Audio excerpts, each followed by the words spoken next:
Welcome to Brewsers, a podcast about beer, coffee, booze, and bruisers. I am your host, Roddy John, and today we speak to two-time karate combat middleweight champion and owner of Turbo Sports Performance, Ross Levine.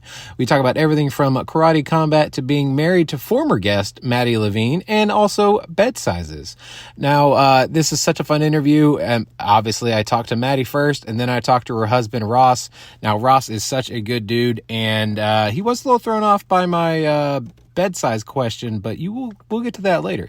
But first, make sure to sign up for our newsletter. It comes out twice a week. You get to find out even more about our guest, what is happening on this show, and you also get some fun facts. So definitely make sure to sign up for the newsletter for your favorite podcast all about beer, coffee, booze, and bruisers. So without further ado, here is the two-time karate combat middleweight champion, Ross Levine.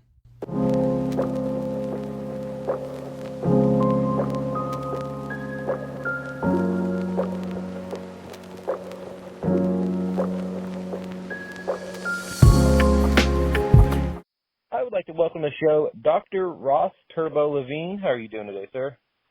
I'm doing great. Appreciate you having me. Thanks for bringing me onto the pod. Looking forward to chatting with you guys and seeing what's up.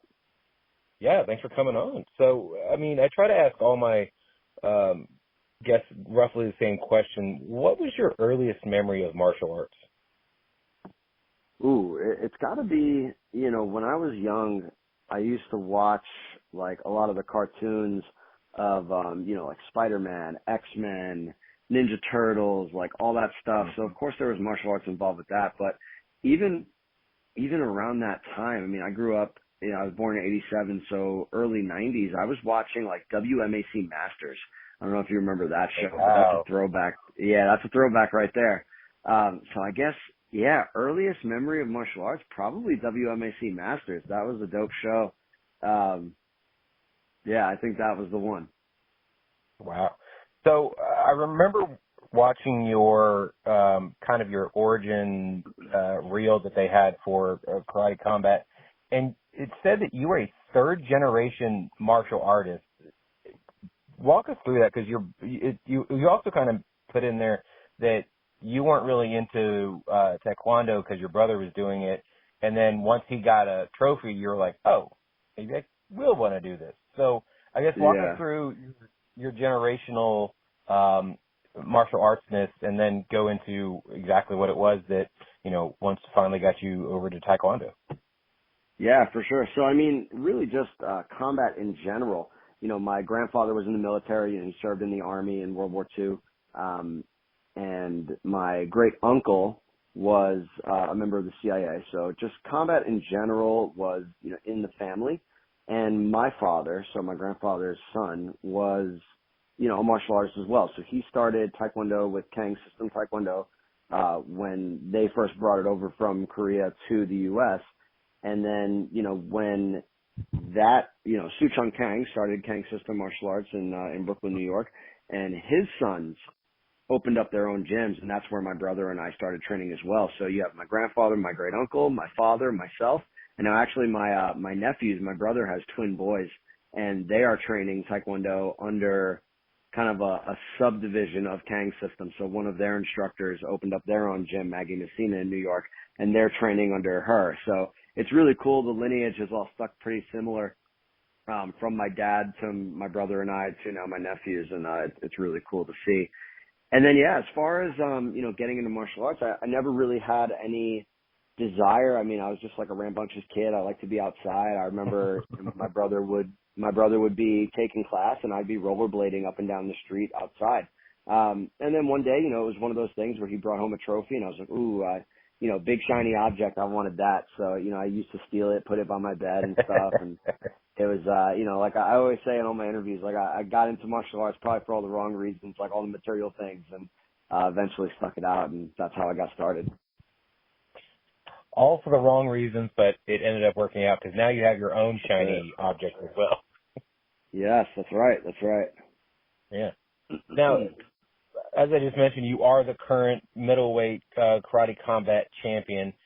For those that haven't really heard of karate combat, can you tell us a little bit about it? And because it started back in 2018, and it has a laundry list of Hall of Fame names that are behind it. So can you tell us a little bit more about the Karate Combat? Yeah, so Karate Combat is the first full contact professional karate league. But I think it's getting its, exposure now because it's just so different and unique from the mainstream combat sports arenas like the UFC, Bellator, PFL, and then of course, Glory Kickboxing, One Championship, stuff like that. The first thing that people will notice is it's in a pit. There's no cage, there's no ring, there's no ropes. It's that pressed down pit into the ground, 20 by 20 space. It's massive.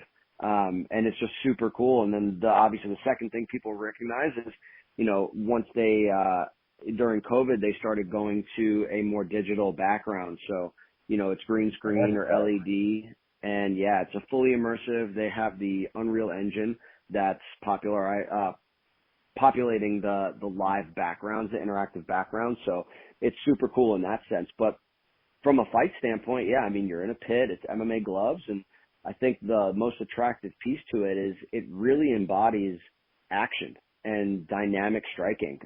There is some grappling when it comes to the throws and sweeps and takedowns, but it's only 5 seconds of ground and pound. So what a majority of the layperson or like the casual fan doesn't like about MMA is like they don't understand the jiu-jitsu or they're not educated in it. So to them it's boring, which I understand. I get it. But Karate Combat doesn't have any of that. So it's just so dynamic and so explosive. And when you go down the laundry list of all the fights in Karate Combat, you see some wild knockouts and you could utilize the pit walls. It's just such a cool environment and a really exciting fight sport that's taking off. Yeah. You are a part of that, the illustrious knockout reel as well, because you have one of the best knockouts of Karate Combat and that is still being retweeted and, gift to this day. So, congratulations for that. Oh, thank you. I appreciate that. Yeah. Now, I did say that you were a doctor at the beginning. You are a doctor in physical therapy. Do you feel that it gives you almost a slight edge in knowing how the human body works and doesn't work to where, hitting somebody somewhere will affect them in a way that they may not think that it would? Oh, absolutely. I think more so it helps me in my own training. It definitely has its place when, I'm striking. I'm a little more pinpoint. Maybe I understand the body a little bit more. I can see when people are hurt. I can tell just because I deal with people who are injured all the time. So I know what injury looks like. I know what those signs and responses are. But more so for my own personal, selfish reasons, I know when to push hard in training. I know when something's wrong. I need to pull back. And, every fighter goes through injuries and, little nagging things here and there. Unfortunately, sometimes major injuries too. And I'm just very fortunate to know how to deal with that myself. And, sometimes I will outsource and have some of my friends and coworkers, work on me and things like that just to take my own brain out of it. But for the most part, I think what it helps me do the most is learn when to push, when to pull, and do what I'm supposed to do in training and kind of take care of my own body. But yeah, I think it's a huge advantage for me to understand the ins and outs of the human body and, know how to maximize it. Yeah. And what's great is that you have taken, being a physical therapist is, a lot of people probably don't think about the advertisement side of it, but you are using your Instagram for obviously showing, your fight highlights, how you're doing in camps and stuff, but you're also showing, what people can do just to kind of help, get out of, if you are injured, what you can do or how to prevent injuries or how to properly work out and, just the basic stuff like that people probably just don't think about or haven't really done the research on. When did you think to start doing that, and how have you seen the reception come from afterwards? Yeah, so Turbo Sports Performance started last July, so it's still relatively new. It hasn't even been a full year that I've been doing this independently. But really what it started as is I wanted to just start to marry my passions between helping athletes and, doing my physical therapy side on the medical side of things, and then also my experience as a high-level competitor and martial artist, long-term martial artist. I wish I would have had the information I have now when I was in my early 20s, and Right. the best thing that I could do is like, well, let me give back. I've always said like, and I've always been taught from my instructors, my parents, like whatever you decide to do, leave a greater and bigger footprint than it was when you got there. So, the ultimate way for me to give back, and also, obviously for financial gain, like this is something that I'm passionate about and I'm able to be successful, but it's because I have this unique angle where I have the doctorate in physical therapy. I have the high level, competitive edge side. So why not put these together? And, I don't just work with athletes and competitors. I work with people that are just martial artists and, hobbyists, but all over the world. So, nowadays with the ability of the internet, where I can market and be remote and help people train and, stay healthy, I'm doing this for people all over the world. So it's been a beautiful thing. I'm so in love with what I do. I wake up every morning just happy to go and work with martial artists all day long. So who's got it better than me, right? You're not wrong, because you're living your passion, and so many people, struggle with that on a daily basis. And I've had that kind of thought recently of, so people have a dream that turns into a passion that then turns into a job. And then once that job is then their passion, sometimes it loses the luster of, because when it's a dream, it's bright and shiny. But once you're doing it day to day, it's not like you're going to an office, but, sometimes the morning rituals or the morning routine can be somewhat stagnant if you don't change it up on a regular basis. How is it now that you have turned all of your, from what I could tell, most of your dreams into an actual reality, an actual job? How do you kind of keep it fresh to where it's not getting stale and not getting boring, and then also still pushing that goalpost back every time that you do hit a certain goal? Man, that's a great question. And honestly, the hard part for me is setting boundaries. Because, it's been so incredible, and like I'm very fortunate. It's had a really, really good response. So I'm doing great. The business is doing well. I've hired actually my strength coach I've hired to help me with programming, and, because the company grew so fast. So I think the next part for me is just learning how to turn off a little bit, like not answering phone calls at like 9 o'clock at night when people want to chat with me, not answering my DMs and stuff like that, and just waiting for the next day. So that's been challenging, is like learning how to turn it off. But, I think the part that keeps it cool for me is like just always having that white belt mentality.